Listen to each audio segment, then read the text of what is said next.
बिस्मिल्लाहिर्रहमानिर्रहीम। अस्सलाम वालेकुम viewers, again welcome back my YouTube channel and another video. हम डिस्कस करेंगे 8604 का रिसर्च मेथड्स इन एजुकेशन, और उसका हमने यूनिट नंबर 3 स्टार्ट किया हुआ था, हिस्टोरिकल रिसर्च, जिसका कुछ पार्ट्स रह गए थे, historical criticism and historical hypothesis. इसको थोड़ा हम जो है ना वो देखेंगे। एक्सटर्नल क्रिटिसिज्म जो है वो क्या होता है, अथेंटिसिटी होती है, और इंटरनल क्रिटिसिज्म क्या होती है, क्रेडिबिलिटी।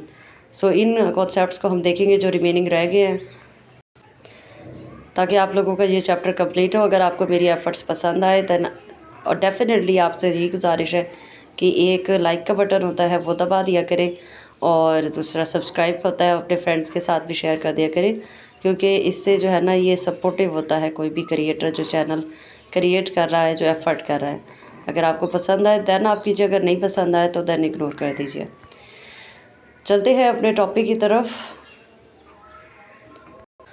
हमने स्टार्ट करना है हिस्टोरिकल क्रिटिसिज्म को।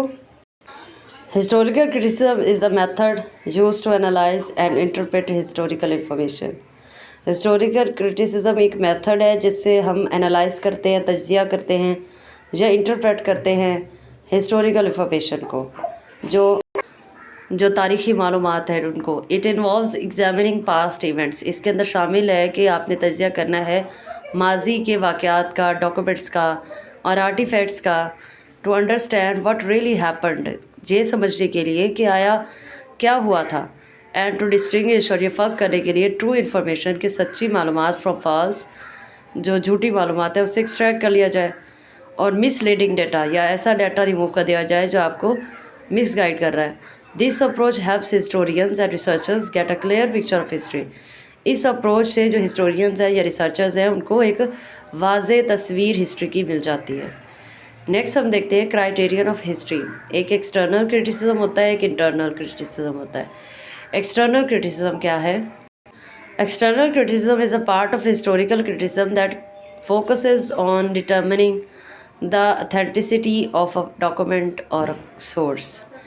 ये हिस्टोरिकल क्रिटिसिज्म का ही एक पार्ट है जो फोकस करता है अथेंटिसिटी पे, ठीक है। डॉक्यूमेंट या जो सोर्स है आपका, उसकी अथेंटिसिटी, क्या वो सच्चा है, वो हकीकत पसंद है, किस टाइप का है, तो वो एक्सटर्नल क्रिटिसिज्म होता है। हम ये कह सकते हैं कि एक्सटर्नल क्रिटिसिज्म का ही दूसरा नाम अथेंटिसिटी है। इट आस्क क्वेश्चंस लाइक, ये मुंदरज झैल क्वेश्चन जो है ना वो पूछता है, जैसा कि इज़ दिस डॉक्यूमेंट जेन्युइन, क्या ये जो डॉक्यूमेंट है वो रियल है, हकीकी है।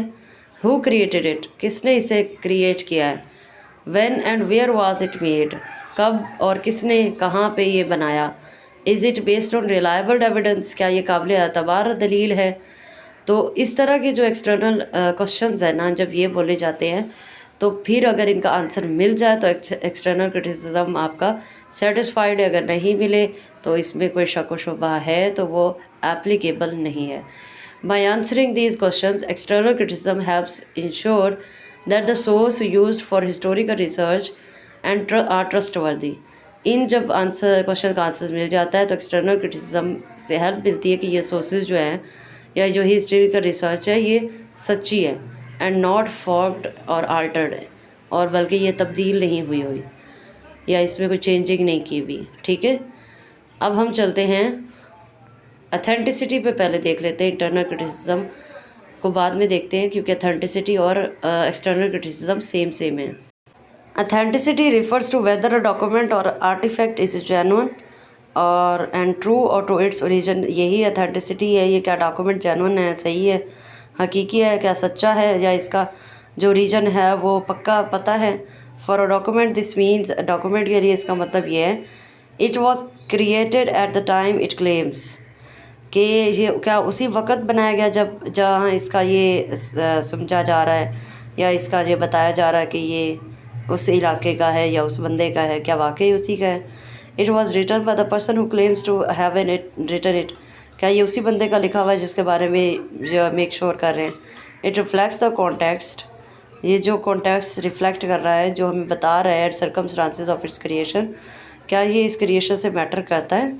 मतलब कि ये हर तरह से अथेंटिसिटी करना, पक्का करना, क्या वाकई ही में ये जो है वो जो हमें इंफॉर्मेशन या डॉक्यूमेंट प्रोवाइड किया गया है ये सही है या नहीं। अथेंटिसिटी इज़ क्रूशल, अथेंटिसिटी बहुत ज़रूरी है for ensuring that historical research is based on reliable, ये इस बात का यकीन करने के लिए कि क्या जो रिसर्च है ये काबिल यकीन है या नहीं, एंड ट्रस्ट वर्दी, या सच्ची है, सच्चे सोर्सेज हैं या नहीं। आई होप सो कि समझ आ गई होगी। नेक्स्ट हम देखते हैं internal criticism.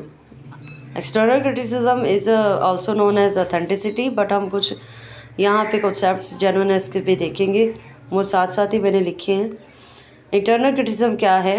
Internal criticism examines the content of a document. इसका मतलब ये है कि इसने जो अंदर लिखा हुआ है ना डॉक्यूमेंट का, उसकी सच्चाई को जानना है या उस सोर्स को जानना है जो इसने इसके अंदर लिखा। टू असेस इट्स रेवरेबिलिटी, ताकि इसकी जो काबिल एतबार होने की दलील मिल सके, रसाई मिल सके, एंड क्रेडिबिलिटी, और इसकी क्रेडिबिलिटी का पता चले। इट लुक्स एट, ये किस किस्म के क्वेश्चंस या किन चीज़ों पे फोकस करता है। The meaning of the words and phrases use, कि जो इस डॉक्यूमेंट के अंदर या इस किताब के अंदर जो अल्फाज या फ्रेजेस इस्तेमाल किए गए हैं उनका मतलब क्या है। The context in which the document was written, किस कॉन्टेक्स्ट के अंदर, किस मामले के अंदर या किस बैकग्राउंड के या किस मौजू पर यह डॉक्यूमेंट लिखा गया है। The author's perspective, biases and intentions, क्या जो ऑथर है उसका जो नज़रिया है क्या उसने बायस होकर लिखा है, यानी कि जो है किसी के बारे में तअस्सुब रख के तो नहीं लिखा, या फिर उसकी इंटेंशंस क्या थी, ये भी पता होना चाहिए कि उसका मकसद क्या था। The consistency of the information with other known facts, ठीक है, और ये जो इन्फॉर्मेशन है इसको जांच पड़ताल होनी चाहिए दूसरे फैक्ट से मिलाकर के, ऐसे तो नहीं मन गढ़ंत बातें इसके अंदर की गई। This process have researcher understand the document message, ये जो अपर पॉइंट्स हाईलाइट किए गए हैं इनकी मदद से रिसर्चर्स को मदद मिलती है समझने में कि डॉक्यूमेंट के अंदर मैसेज क्या है, एंड इवेल्यूएट इट्स एक्यूरेसी, और इसके सही होने को तजज़िया किया जा सकता है।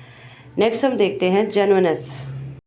जेन्युइननेस बेसिकली ये अथेंटिसिटी के ही रिलेट करता है, जो समझ लें कि आप लोग जब एक्सटर्नल क्रिटिसिज्म लिखें ना तब आप अथेंटिसिटी और जेन्युइननेस इन दोनों को कंसेप्ट साथ साथ बता दीजिएगा, ठीक है। Genuineness is closely related to authenticity, it refers to whether a document or artifact is real, इसका भी यही काम है कि देखना है कि डॉक्यूमेंट रियल है या नहीं, एंड नॉट ऑफ फ्रॉगरी और इमिटेशन, या फिर किसी चीज़ की कॉपी तो नहीं है। A genuine document is one, एक जेन्युइन डॉक्यूमेंट वो होता है that is what is claims to be, कि वो वही निकलता है जो वो खुद को बता रहा होता है, विदाउट एनी अल्टरनेशन और डिसेप्शंस, बग़ैर किसी धोखे के या बगैर किसी तब्दीली के। Origin, the origin of a document or artifact refers to its source, जो डॉक्यूमेंट का ओरिजिन जब कहा जाए तो इसका मतलब ये है कि उसका सोर्स कहाँ से है, किसने इसके बारे में बताया, and where it came from, और ये कहाँ से आया। अंडरस्टैंडिंग द ओरिजिन, जब आप ओरिजिन को अंडरस्टैंड कर लेते हैं, हैव्स रिसर्चर, तो रिसर्चर्स को क्या मदद मिलती है। पहला, आइडेंटिफाई द क्रिएटर और ऑथर, आपको ऑथर और क्रिएटर के बारे में पता चल जाता है। डिटर्मिंग the time and place of creation, आप फिर इस बात का अता कर सकते हैं या तजिया कर सकते हैं कि वक्त और किस जगह पे इसकी जो डॉक्यूमेंट है वो लिखा गया या बनाया गया। Assess the context in which it was made, आप फिर उसके अंदर जो कॉन्टेक्स्ट है उस तक की रसाई हासिल कर सकते हैं जिसमें ये बनाया गया। Knowing the origin is essential, essential जो है सॉरी ये ओरिजिन है उसको जानना बहुत ज़रूरी है for evaluating the reliability and relevance of a source, आप अपने सोर्स को काबिल एतबार जांचने के लिए, ठीक है। नेक्स्ट हम देखते हैं क्रिएटर। क्रिएटर वो बंदा होता है जिसने डॉक्यूमेंट बनाया, तो बेसिकली जो ऑथेंटिसिटी है और जेन्युइननेस है या ओरिजिन है या क्रिएटर है, ये एक्सटर्नल क्रिटिसिज्म का ही हिस्सा है। The creator of a document or artifact is a person और a group who made it, creator जो डॉक्यूमेंट का या आर्टिफैक्ट का वो बंदा या ग्रुप है जिसने इसे बनाया है। Understanding who the creator is helps teacher, जब आप ये क्रिएटर के बारे में जान लेते हैं, समझ लेते हैं, तो रिसर्चर्स को हेल्प मिलती है। Evaluate the creators perspective and biases, क्या आप क्रिएटर का जो पर्सपेक्टिव है, नज़रिया और उसके बायसेस होने का अंदाज़ा लगा सकते हैं, जायज़ा ले सकते हैं। Assess the creators knowledge and expertise, आप जो क्रिएटर का नॉलेज है या उसके जो एक्सपर्टाइज है उस तक रसाई हासिल कर लेते हैं। Determine the purpose for which the document or artefact was created, आप उस डॉक्यूमेंट को क्रिएट करने में मकसद क्या था वो जान लेते हैं। नोइंग द क्रिएटर्स आइडेंटिटी, आपको क्रिएटर की शनाख्त हो जाती है। एंड बैकग्राउंड, उसका बैकग्राउंड पता चल जाता है। इज़ क्रूशियल, ये बहुत ज़्यादा ज़रूरी है for interpreting the source accurately, कि आप जो है वो सोर्स को जो है वो तस्दीक कर सकें। दीज कॉन्सेप्ट्स वर्क टुगेदर, ये जो कॉन्सेप्ट हमने 4-5 पढ़े हैं, अथेंटिसिटी, क्रिएटर और ओरिजिन और जेन्युइननेस, ये जो कॉन्सेप्ट्स हैं ये हिस्टोरियंस को मदद देते हैं और रिसर्चर्स को critically analyse and interpret historical sources, कि वो क्रिटिकली जो हिस्टोरिकल सोर्सेज हैं उनको एनालाइज कर सकें। Ensuring that their understanding of the past is as accurate as possible, इस बात को यकीनी बनाने के लिए कि जो इन्होंने पास्ट के बारे में हमें किसी वाक़े के बारे में किसी डॉक्यूमेंट के हवाले से हमें इन्होंने अंडरस्टैंडिंग दी है, क्या वो एक्यूरेट है, वो एक्यूरेट हो सके जितनी मुमकिन हो। ठीक है। Principles of internal criticism, internal criticism में पढ़ा था, उसके क्या असूल हैं, उसके कुल मिला के कोई 12 असूल हैं। ठीक है। और आप लोगों ने ये पॉइंट्स की सूरत में याद रखना चाहें या फिर आप लोग इसको जो है वो हेडिंग्स बनाना चाहें, it's up to you. Historical criticism involves analysing documents to distinguish true from false information. Historical criticism के अंदर शामिल है कि आपने डॉक्यूमेंट्स को एनालाइज करना है ताकि आप सच और झूठ को इंफॉर्मेशन को ना आपस में फ़र्क कर सकें। External criticism checks our documents authenticity, जो एक्सटर्नल क्रिटिसिज्म होते हैं वो डॉक्यूमेंट्स की अथेंटिसिटी को चेक करते हैं bye examining it's genuineness and origin, इसकी जो जेन्युइन होने का या उसके ओरिजिन का पता लगा के। इंटरनल क्रिटिसिज्म क्या करता है, it evaluates the document's content for reliability and credibility. Internal criticism जो डॉक्यूमेंट्स की जो है कंटेंट है उसकी रिलायबिलिटी को, उसके काबिल एतबार होने का या उसकी क्रेडिबिलिटी का यकीनी करते हैं। डोंट इंटरप्रेट ओल्ड डॉक्यूमेंट्स, जो पुराने डॉक्यूमेंट्स हैं उनकी वजाहत नहीं हो पाती यूजिंग आइडियाज़, ख़यालात को इस्तेमाल करके और अंडरस्टैंडिंग या फिर थोड़ी सी अंडरस्टैंडिंग बढ़ाकर दैट केम लेटर, जो बाद में आई है। यानी पुराने जो सोर्सेज, अगर सोर्सेज ही ख़त्म हो जाएँ तो फिर पुरानी चीज़ को तस्दीक करना थोड़ा मुश्किल हो जाता है, तो इसीलिए इसे इंटरप्रेट ना करें। Don't assumes an authors did not know, ऐसे ही फ़र्ज़ ना कर लें कि इसका ये ऑथर होगा जबकि आपको पता ही ना हो अबाउट इवेंट्स, ना तो आपको वाक़ई का पता हो। Just because they are wanted were not mention, सिर्फ इसलिए क्योंकि वो उसका मेंशन नहीं है तो हम एज्यूम करने बन जाए। आपने एज्यूम भी नहीं करना राइटर को, जो है एक्चुअली में उसे ढूंढें। Being too sceptical of a source is just as wrong as being too trusting. जो आप सोर्स के बारे में स्केप्टिकल हो जाते हैं ये इतना ही गलत है जितना किसी के बारे में आपने ट्रस्ट करना है। ठीक है। तो आपने एज्यूम नहीं करना किसी के बारे में। नेक्स्ट प्रिंसिपल क्या है इंटरनल क्रिटिसिज्म का, one reliable source can show an idea existed, but to prove actual events or facts happened, you need other independent and competent witness। एक जो काबिल एतबार सोर्स है ना, ज़रिया है, वो हमें इसके बारे में कोई क्लू, कोई आइडिया दे सकता है, लेकिन उसको प्रूव करने के लिए, एक्चुअल इवेंट या फैक्ट को पता करने के लिए कि कैसे कब हुआ, आपको एक आज़ाद जो है ना और कम्पिटेंट गवाह की ज़रूरत है, विटनेस की। ठीक है। If different sources have the same mistakes, अगर मुख्तलिफ़ किस्म के जो सोर्सेज आपने उनसे राय ली और वो एक ही गलती कर रहे हैं, it means they are likely connected, इसका मतलब है कि वो आपस में उनकी जो बात है वो कहीं ना कहीं सच है और based on the same original source, या हो सकता है कि जो उनका सोर्स है वो ओरिजिनल हो, कहीं ना कहीं वो बात फिर ठीक होगी। फॉर एग्ज़ाम्पल 10 लोगों से मैंने एक ही बात पूछी और 10 में से 8 लोगों ने जो है मुझे सेम बात बताई, तो इसके जो है ना सच होने के चांसेस ज़्यादा हैं। When witnesses disagree on something, जब जो गवाह है, जो यानी शाहिद है, वो किसी चीज़ पर डिसएग्री कर जाए यानी उसे माने नहीं, वन माइट बी राइट और बोथ कुड बी रॉन्ग, तो उनमें से हो सकता है कोई एक सही हो और कोई हो सकता है कोई गलत हो। यानी 2 लोग हैं और 2 लोगों में से मैंने इंफॉर्मेशन ली और एक ने मेरी बात का जो है ना वो यस आंसर दिया, दूसरे ने नो दिया। अब दोनों की राय में इख्तलाफ है, तो हो सकता है कि उनमें से एक सही हो और एक गलत हो। मुझे नहीं पता यस कहने वाला सही है या नो कहने वाला सही है।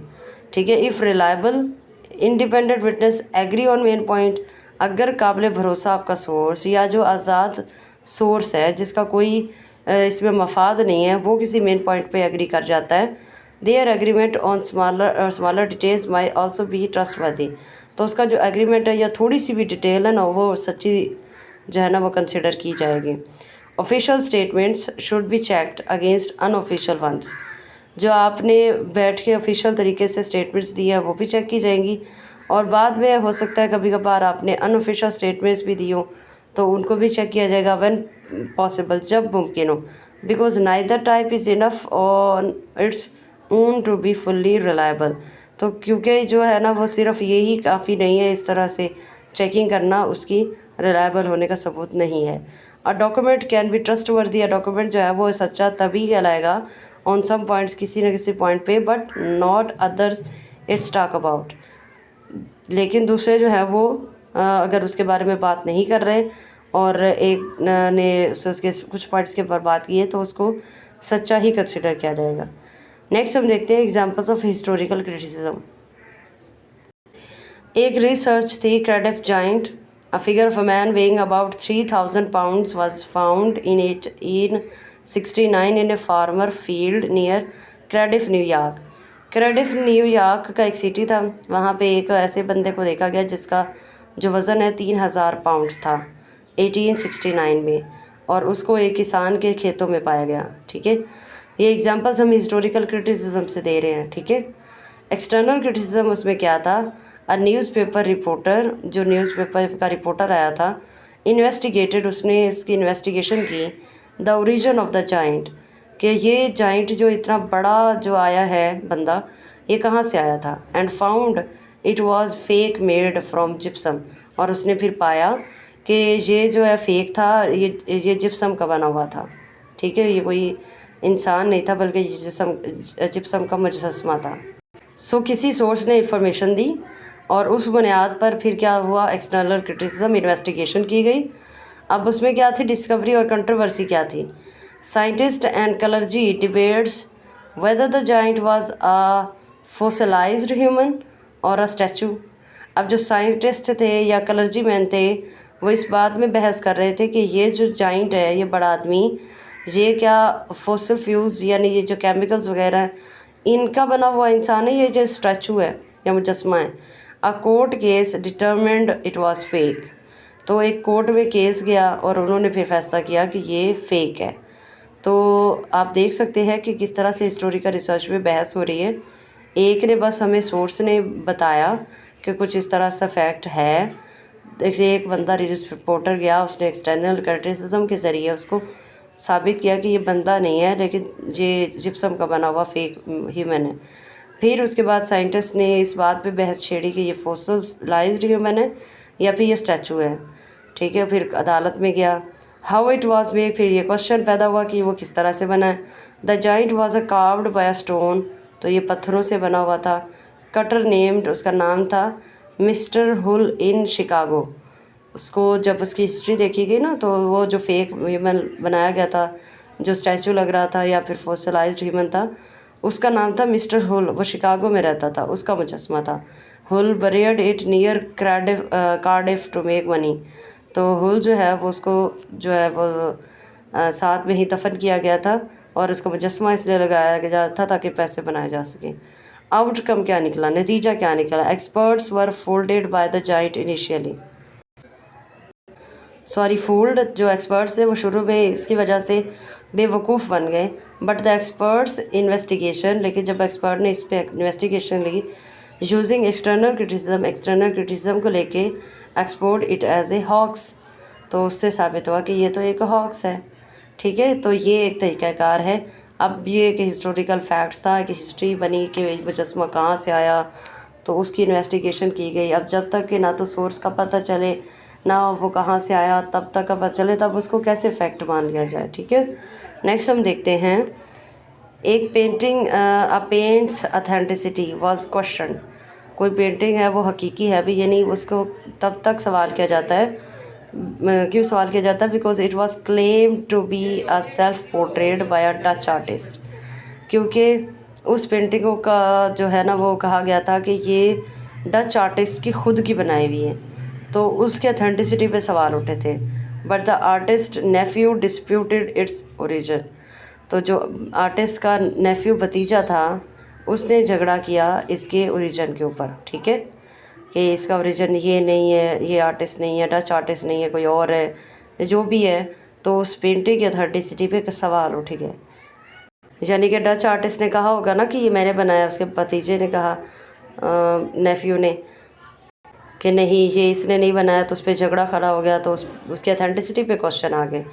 अ letter supposedly written by Lincoln in 1834 had inconsistencies that suggested it might be a forgery।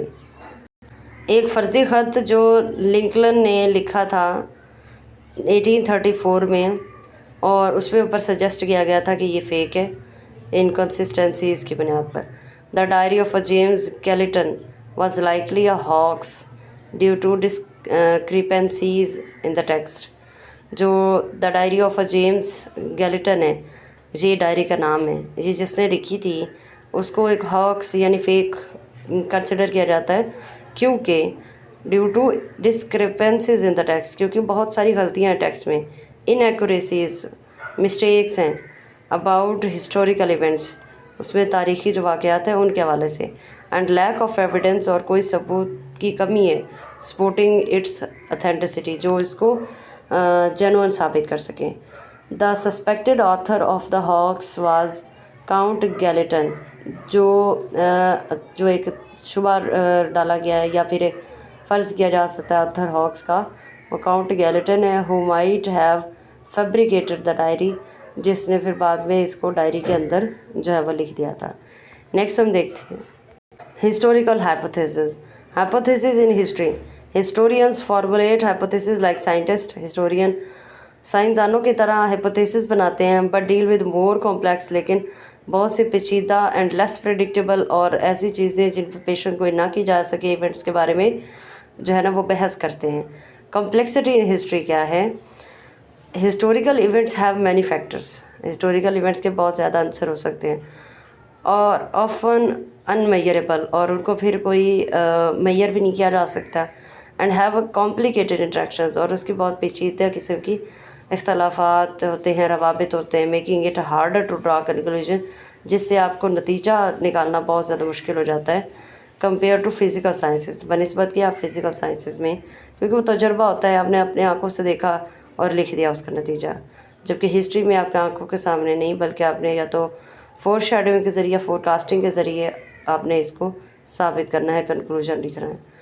Next हम देखते हैं Edward Channing's study. Channing's studies the collapse of the Confederacy during the American civil war using hypothesis. Channing's एक बंदा है, उसने study की थी collapse, गिरना किसका, of the Confederacy during the American civil war.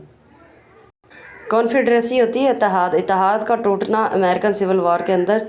तो उसको एक्सप्लेन करने के लिए एडवर्ड चैनिंग ने जो है स्टडी करने के बाद हाइपोथेसिस क्रिएट किया था।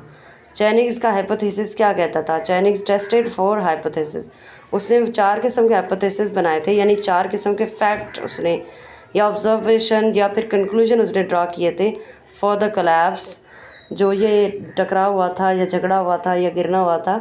उसने ये नतीजा निकाला that military defeat of the Confederate army, कि जो मिलिट्री है, आर्मी है, उसने धोखा दिया था इत्तेहादी आर्मी को, ठीक है। Dearth of a military supplies, जो मिलिट्री को चीज़ें पहुंचानी थी उसकी कमी थी। Starving conditions of soldiers and peoples, जो बुरी हालत थी सोल्जर्स और लोगों की। Disintegration of the will to continue the war, तो वहाँ पे किसी का भी दिल नहीं था कि जो वह जंग जो है वो जारी रहे। तो 4 टाइप्स ऑफ हाइपोथेसिस उसने क्रिएट किया। ऐसा नहीं है कि उसने खुद अपनी ऑब्जर्वेशन पे ऐसा कर दिया था, नहीं, बल्कि उसने जाके मुख्तलिफ सोर्सेज से ये चीज़ इकट्ठी की होगी और उसके बाद उसके ऊपर एनालिसिस किया होगा, बाकायदा डाटा मुख्तलिफ जगहों से इकट्ठा करके फिर जाके उसने हाइपोथेसिस दिया था, ठीक है। अब इस हाइपोथेसिस को क्रिटिकल एनालिसिस की भी ज़रूरत है। तो चेंजिंग्स का कंक्लूजन क्या कहता था? एविडेंस सपोर्टेड, जो उसने दलाइल दिए थे वो ये साबित करते हैं द फर्स्ट 3 हाइपोथेसिस, के पहले 3 हाइपोथेसिस सच है। The collapse of moral and will to fight was shown through desertion and letters urging soldiers to desert, कि जो कोलैप्स हुआ था वो जो मिलिट्री डिफीट ने कॉन्फेडरेट आर्मी को धोखा दिया था। फिर मिलिट्री की जो सप्लाईज है वो कमी थी और सोल्जर्स और लोगों की हालत बहुत बुरी थी, भूख से मर रहे थे। तो ये वाकई ही में बिल्कुल ठीक बात थी और इस वजह से ही जो सोल्जर्स हैं वो नाकाम हो गए थे, जंग हार गए थे। ठीक है, सो ये एक एग्जांपल थी। उसके बाद हम देखते हैं concepts in educational history hypothesis. Hypothesis के हवाले से हिस्ट्री में, एजुकेशन की हिस्ट्री में कुछ कॉन्सेप्ट्स हैं। पहला ये है कि हाइपोथेसिस इन हिस्टोरिकल इन्वेस्टिगेशन।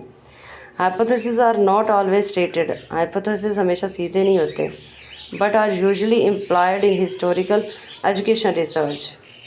ठीक है, लेकिन उन्हें हम जो है ना वो बाज़ औक़ात हिस्टोरिकल एजुकेशन रिसर्च में ऐड किया जाता है या इम्प्लॉय कर दिया जाता है। एग्जांपल्स ऑफ हाइपोथेसिस क्या है? Educational innovations in the 1950s और 60s were based on the past practices.